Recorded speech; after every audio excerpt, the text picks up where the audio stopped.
नमस्कार। एक और वीडियो, और ये वीडियो आपकी जो है वो हिंदी वर्णमाला से संबंधित है।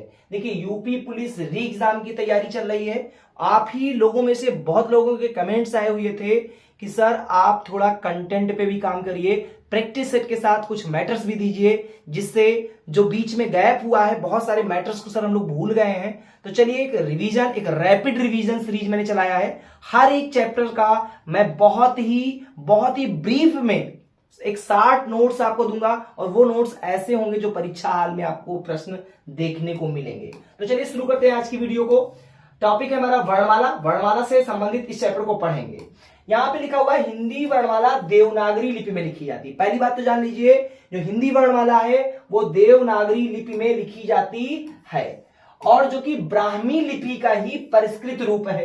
तो जो हिंदी वर्णमाला है वो देवनागरी लिपि में लिखी जाती है। ये प्रश्न आ सकता है, ये किसका परिष्कृत रूप है? तो भैया ब्राह्मी लिपि का। किसका? ब्राह्मी लिपि का है। जैसे ब्राह्मी लिपि बाएं से दाएं लिखी जाती है। देखिए, जो ब्राह्मी लिपि होती है वो बाएं से दाएं की ओर चलती है, वैसे ही जो देवनागरी लिपि होती है, मतलब जो हिंदी है, में भी बाएं से दाएं ही लिखा जाता है। इसे नागरी लिपि भी कहते हैं। देवनागरी लिपि को नागरी लिपि भी कहा जाता है। हिंदी वर्णमाला में वर्ण या ध्वनियों के मुख्यतः दो भेद होते हैं। कितने भेद होते हैं? तो भैया हिंदी वर्णमाला में वर्ण या ध्वनियों के मुख्यतः दो भेद होते हैं। पहला भेद होता है हमारा स्वर वर्ण, और दूसरा होता है व्यंजन वर्ण। समझ में आया? पहला होता है स्वर वर्ण और दूसरा होता है व्यंजन वर्ण।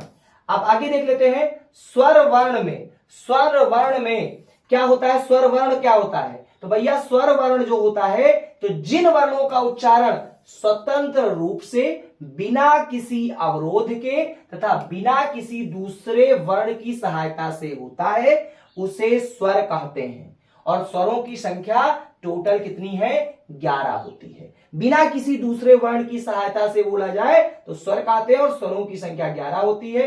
कौन कौन से? छोटा, बड़ा, छोटी, बड़ी, छोटाऊ, बड़ाऊ, री, ए, ऐ, ओ और औ। ठीक है, याद रहेगा। अब आगे बात कर लेते हैं, व्यंजन वर्ण क्या होता है? ऐसे वर्ण जिनका उच्चारण स्वरों की सहायता से होता है या एक से अधिक वर्णों के मेल को व्यंजन कहते हैं। मतलब ऐसे वर्ण जिनका उच्चारण स्वरों की सहायता से होता है, या तो एक तो परिभाषा ये हो गई, या दूसरी परिभाषा हो सकती है कि एक से अधिक वर्णों के मेल को व्यंजन कहते हैं। प्रत्येक व्यंजन वर्णों में आ ध्वनि अंतर्निहित रहती है। अगर व्यंजन है तो ये जान लीजिए कि उसमें बिना अकेले नहीं बोला जा सकता है, स्वर खुद से बोला जा सकता है, लेकिन जब भी व्यंजन बोला जाएगा स्वर की सहायता से, और उसमें आ की जो ध्वनि होती है, स्वर आ जो होता है, वह अंतर्निहित रहता है, क्योंकि आ के बिना किसी भी व्यंजन का उच्चारण संभव नहीं है। ध्यान रहेगा ये बात। आगे अब देखिए भैया, कैसे एग्जाम्पल देख लीजिए। एग्जाम्पल के तौर पे लिखा गया है का है, तो का आ, आ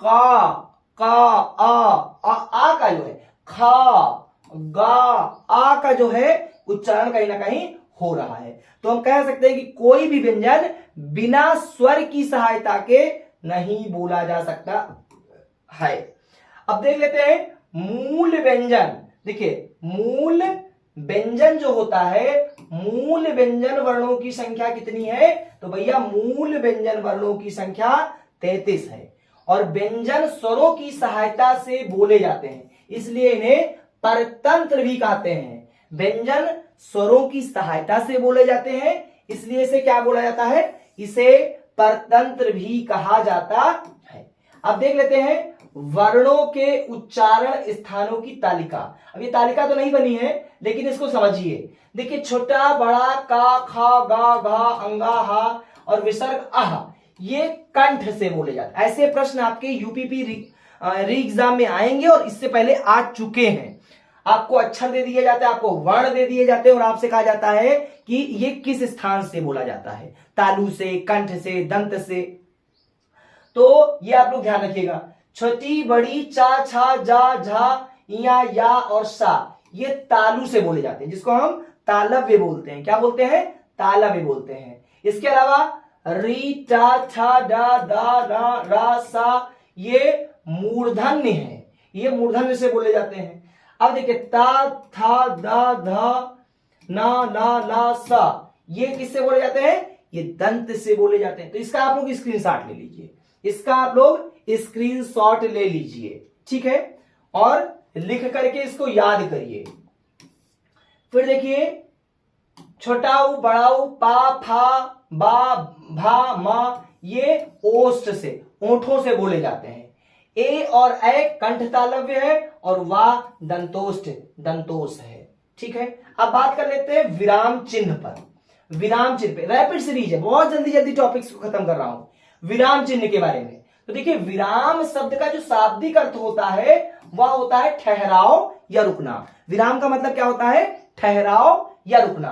पढ़ने या लिखने के दौरान ठहराने के लिए जिन चिन्हों का प्रयोग किया जाता है उन्हें विराम चिन्ह कहते हैं। पढ़ने लिखने के दौरान जो ठहराव आता है वो ठहराव ही जो है विराम चिन्ह कहलाता है। विराम चिन्ह तय करते हैं कि कितना पॉज देना है।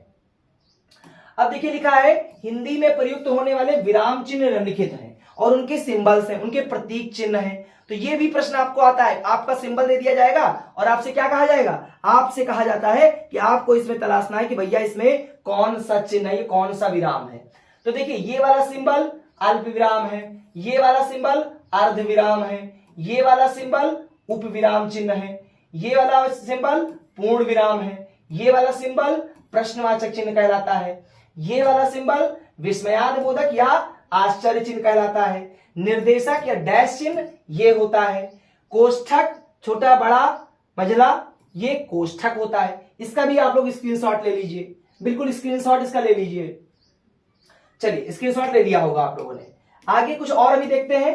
हंस पद, देखिए हंस पद त्रुटि विराम या त्रुटिबोधक चिन्ह ये देखिए ऐसे लगता है, विवरण चिन्ह ऐसे लगता है, लाघव चिन्ह या संक्षेप सूचक चिन्ह ऐसे और अंग्रेजी में लाघव चिन्ह ऐसे बनता है। देखिए हिंदी में ऐसे और अंग्रेजी में लाघव चिन्ह ऐसे बनता है। उद्धरण चिन्ह या अवतरण चिन्ह ये जानते होंगे, ऐसे जो बनता है ऐसे, ये वही वाले हैं, ठीक है। या सिंगल इन्वर्टेड कामा भी हो सकता है। ये हम इसको क्या बोलते हैं? इसको हम बोलते हैं क्या? उद्धरण चिन्ह या अवतरण चिन्ह। समझ में आया? अब देखिए दोहरा उद्धरण चिन्ह क्या होता है? ये दोहरा उद्धरण चिन्ह है और ये एकाहरा, मतलब जब सिंगल इन्वर्टेड कामा हो तो उसको एकाहरा उद्धरण चिन्ह, जब डबल इन्वर्टेड कामा हो तो दोहरा उद्धरण चिन्ह। अब योजक चिन्ह क्या होता है? तो योजक चिन्ह आप देख सकते हैं, योजक चिन्ह का जो प्रतीक चिन्ह होता है वो इस तरीके से होता है। आगे देख लेते हैं विकल्प सूचक, विकल्प सूचक चिन्ह। तो भैया विकल्प सूचक चिन्ह ऐसे बनता है जिसको तिरछी रेखा, मतलब जो ऑब्लिक जिसको अंग्रेजी में बोलते हो, और तुल्यता सूचक चिन्ह ये बराबर की तरह होता है। तो ये थे आज वर्णमाला और विराम चिन्ह से संबंधित वीडियो। उम्मीद करता हूं आपको अच्छी लगी होगी। ऐसे ही चैप्टर वाइज जो महत्वपूर्ण बिंदु है, जो आपके प्रश्न आते हैं जहां से, ऐसे ही केवल मैं वीडियोस आपके लिए डेली लेके आऊंगा। तो चैनल पे अगर नए हो सब्सक्राइब कर लीजिए, ज्यादा से ज्यादा दोस्तों को शेयर करिए। बहुत बहुत धन्यवाद। Thanks for watching.